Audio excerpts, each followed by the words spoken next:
Serwus, ja jestem Bernard Kokczyński, a to jest po drugiej stronie lustra.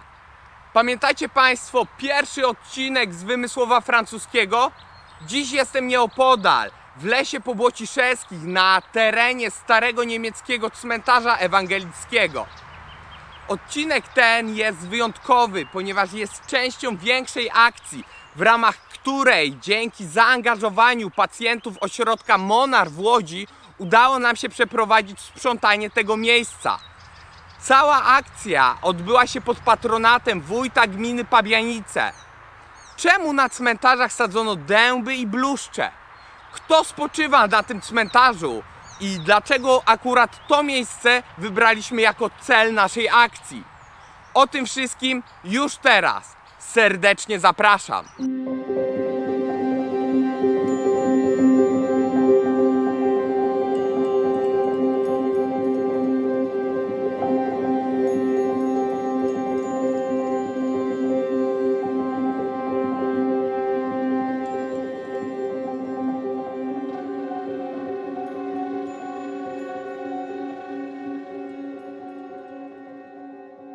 Stan cmentarza po prostu był fatalny. Ktoś zrobił sobie na jego terenie nielegalne wysypisko odpadów. Teren był mocno zarośnięty przez liczne krzewy i samosiejki, a nagrobki zniszczone i potrzaskane. Widać również ślady rozkopywania i szabrowania grobów. W mojej opinii wiele zniszczeń na tym cmentarzu ma charakter celowy. Zwykle na początku odcinka zaczynam od tego, że przybliżam historię danego miejsca. Tym razem, zanim zacznę, chcę, żebyście Państwo zobaczyli ten cmentarz takim, jakim ja go zastałem.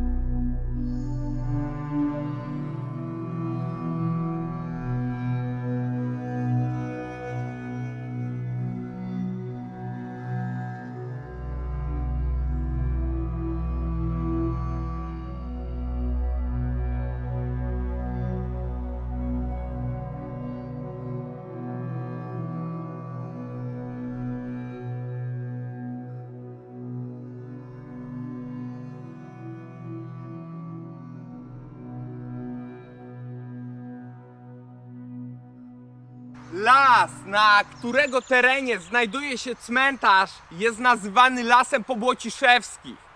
Nazwa ta pochodzi od rodziny Błociszewskich, herbu Ostoja. Jest to bardzo stary ród. Wertując literaturę, możecie Państwo natknąć się na wzmianki o tej rodzinie już z XIV wieku. Jej członkowie piastowali liczne urzędy, byli wojewodami, sędziami ziemskimi czy duchownymi. Jedna z gałęzi tej rodziny zamieszkiwała pobliski Wymysłów. Śladem po ich obecności tutaj jest właśnie nazwa tego lasu. Wspominałem Państwu, że cmentarz, za którego porządkowanie się wzięliśmy, jest cmentarzem ewangelickim. Jest to pozostałość po dawnych niemieckich kolonistach. I ja wiem, co teraz ktoś z Państwa może sobie pomyśleć. Niemcy wyrządzili nam, Polakom, tyle krzywd, a Wy sprzątacie im cmentarz i porządkujecie ich groby. Tak, sprzątamy, ponieważ stan tego cmentarza nie świadczy o Niemcach i ich zbrodniach, ale o nas. Śmietnik, potrzaskane nagrobki, krzaki takie, że nie da się przejść. Przecież ktokolwiek, kto to zobaczy, powie jedno: Polacy to śmieciarze. A ja nie chcę, żeby tak nas postrzegano. Ponadto uważam, że należy temu miejscu przywrócić należny szacunek. W końcu jest to cmentarz. Jeśli nic się z tym nie zrobi, zniknie on w mrokach historii i kolejne pokolenia nie będą mogły cieszyć się jego widokiem.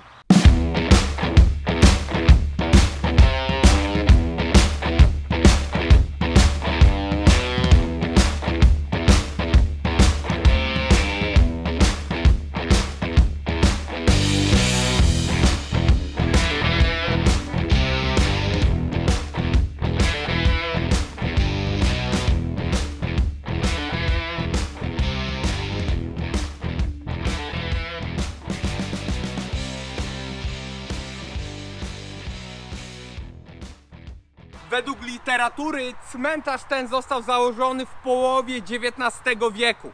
Spoczywają na nim niemieccy koloniści z Markówki.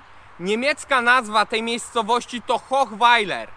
Pewnie teraz część z Państwa się zastanawia, skąd na tym obszarze wzięli się Niemcy i czemu nazywam ich kolonistami.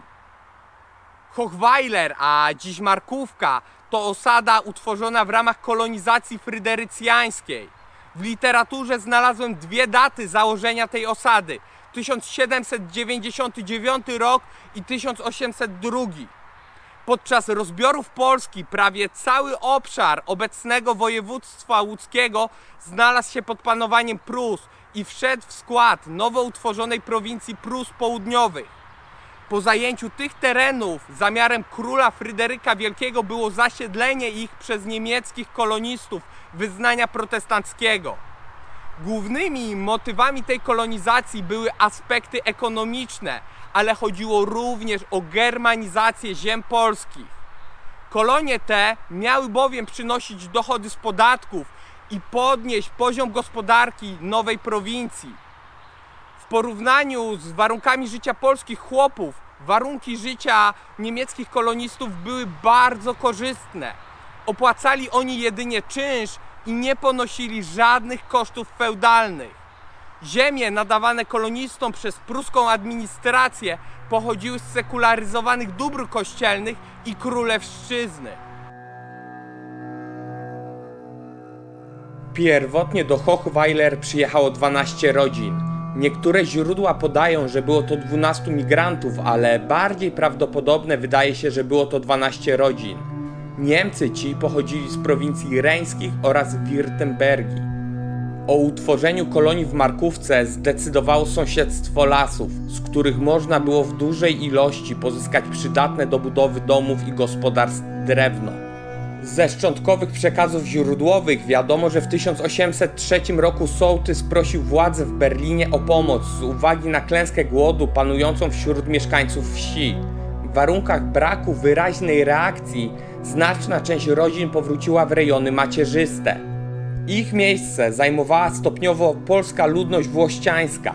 W spisie powszechnym z 1921 roku Niemcy stanowili 57% mieszkańców wsi, a 95% jej mieszkańców deklarowało, że jest wyznania ewangelickiego.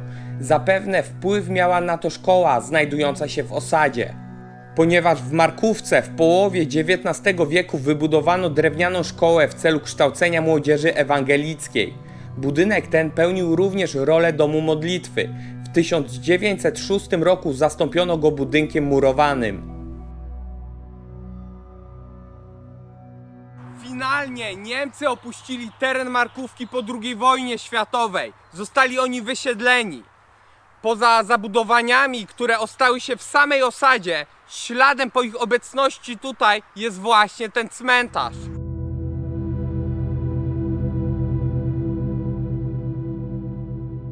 Cmentarz ma charakter obiektu cywilnego, ale warto zauważyć, że znajdowała się na nim kwatera wojskowa z okresu I wojny światowej.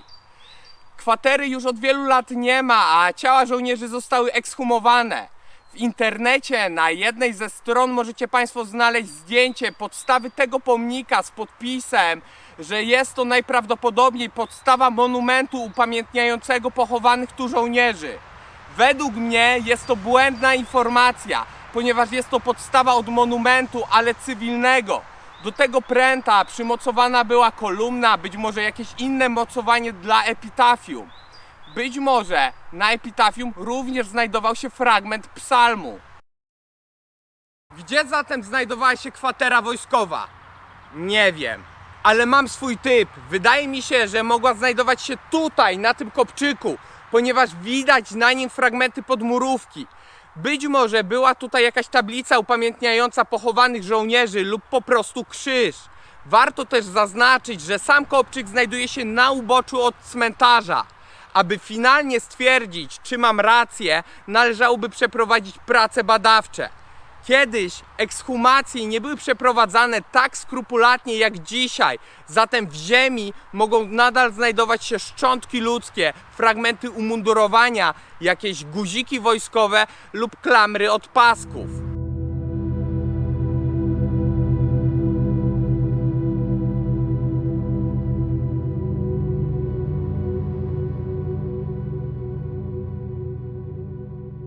dęby i bluszcz. Co prawda to nie jedyne rośliny sadzone przez Niemców na cmentarzach, ale dziś skupię się na tych dwóch konkretnych gatunkach. Bluszcz, czyli wiecznie zielone pnącze, odporny na zimno i ciężkie warunki atmosferyczne. Symbolizuje wieczność i nieśmiertelność duszy ludzkiej. Jego zdolność oplatania rzeźb i nagrobków ma symbolizować wieczną pamięć o zmarłym. Ponadto bluszcz jest bardzo głęboko zakorzeniony w naszej tradycji. Już poganie przypisywali mu niezwykłe właściwości.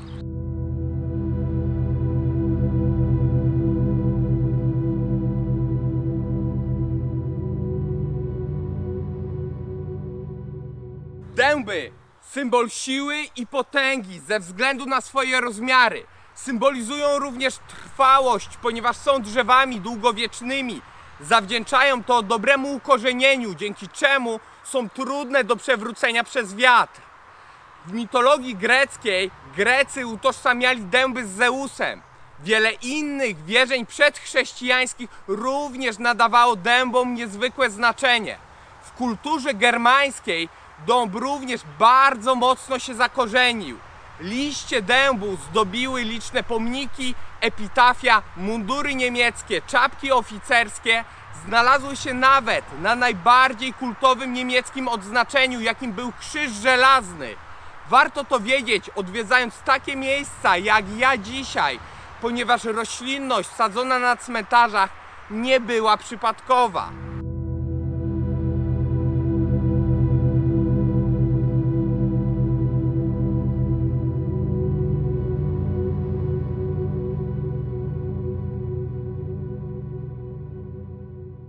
Widzicie Państwo zapadlisko za mną. Jest to pozostałość po studni, która była częścią tej nekropolii. Możecie też Państwo dostrzec betonową klapę, która oczywiście nie pochodzi z epoki. Najprawdopodobniej ktoś przykrył po prostu dziurę, aby nikt do niej nie wpadł. W oku leżą resztki od rozbitej dryny. Dryny, czyli betonowe pierścienie układane jeden na drugim, aby zabezpieczyć ujęcie wody. Podczas sprzątania cmentarza zebraliśmy resztki od dryny i ułożyliśmy je tutaj przy studni. Tajemnicą jednak zostaje, kto i dlaczego zniszczył tę studnię, bo ewidentnie dryny zostały rozbite.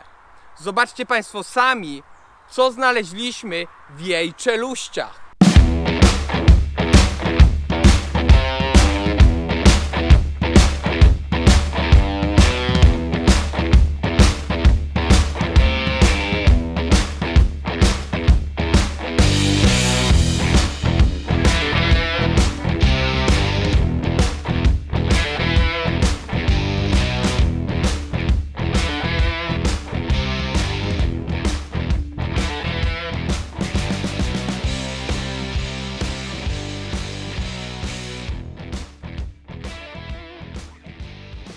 W studni znaleźliśmy pionową belkę od krzyża. Wyciągnęliśmy ją i wstawiliśmy w fundament, który odkryliśmy nieopodal, ponieważ najprawdopodobniej to właśnie tutaj pierwotnie znajdował się krzyż. Zobaczcie Państwo sami, ile zadała sobie trudu osoba lub osoby niszczące to miejsce.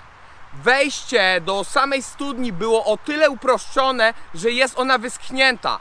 Stan wód gruntowych obniżył się, ponieważ obok znajduje się trasa S14, która jest położona niżej niż teren samego cmentarza.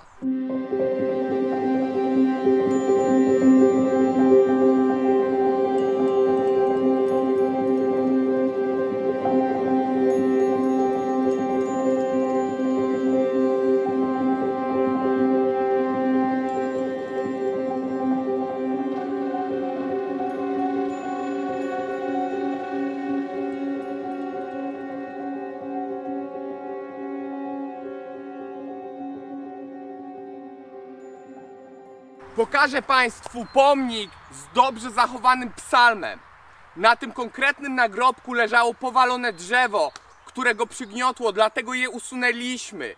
Inskrypcje na nagrobku są napisane w języku niemieckim i gotykiem.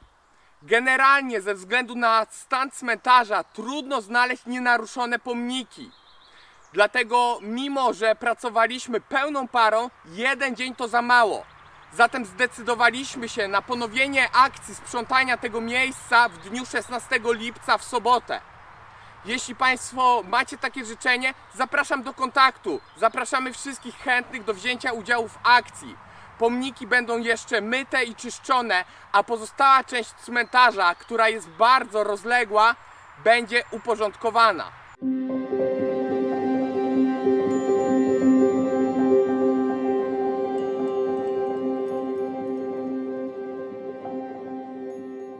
Proszę Państwa, ten nagrobek jest naprawdę niezwykły i oczywiście zdaję sobie sprawę, że wymaga jeszcze czyszczenia, co na pewno zrobimy. W momencie, gdy go znaleźliśmy, był on przewrócony do góry nogami.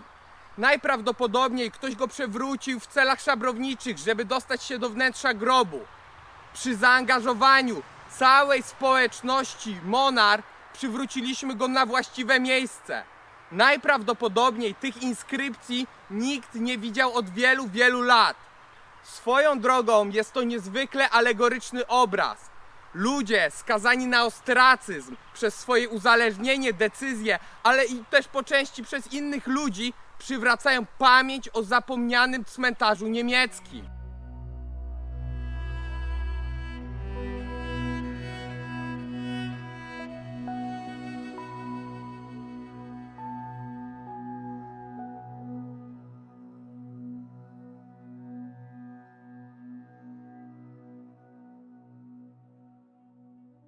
Na terenie cmentarza znajduje się kilkanaście mogił ziemnych.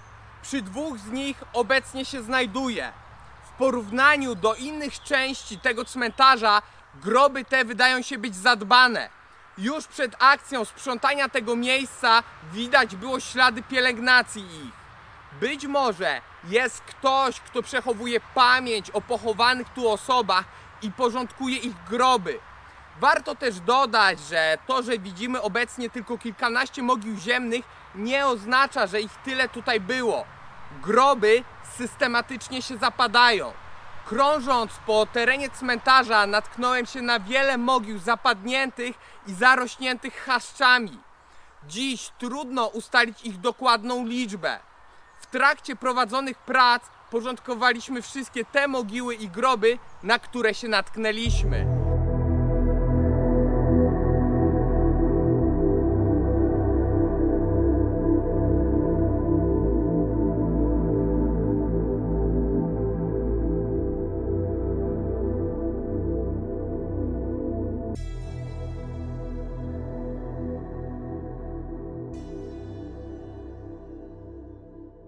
Groby, które tutaj Państwo widzicie, były zakopane i zarośnięte, a na nich leżały potrzaskane gałęzie. W pobliżu tych mogił ktoś wyrzucił w krzaki eternit. Podczas porządkowania tych grobów odnaleźliśmy fragmenty płyty nagrobnej, która była pokruszona. Wydobyliśmy ją z ziemi i ułożyliśmy na najbliższym nagrobku, aby zachować to, co z niej zostało.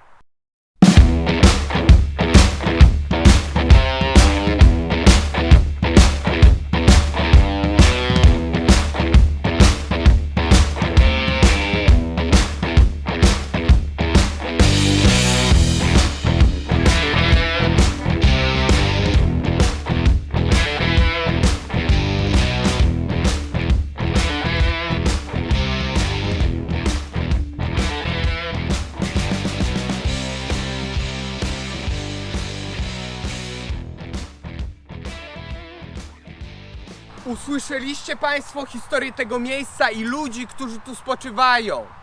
Ze swojej strony obiecuję, że temat sprzątania cmentarza doprowadzę do końca. Proszę Państwa o udostępnianie tego materiału, ponieważ nie chcę, aby nasz wysiłek poszedł na marne. Być może znajdzie się jakaś osoba lub inwestor, który w porozumieniu z wójtem gminy Pabianice zostanie mecenasem tego miejsca. Na pewno warto pomyśleć o ogrodzeniu cmentarza. To tyle, jeśli chodzi o mnie. Widzimy się w kolejnym odcinku. Serwus!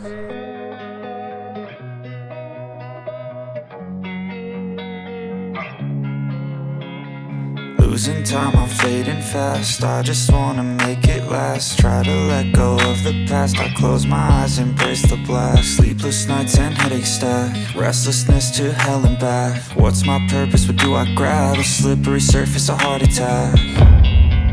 And sometimes you just gotta believe there's something that'll give you relief. There's something that'll have what you need, what you need. We're broken, it's tragic, we're not all elastic, but maybe there's magic, believe you could have it. And I know of sadness, the anxious and panic, the infinite vastness of all that is blackness.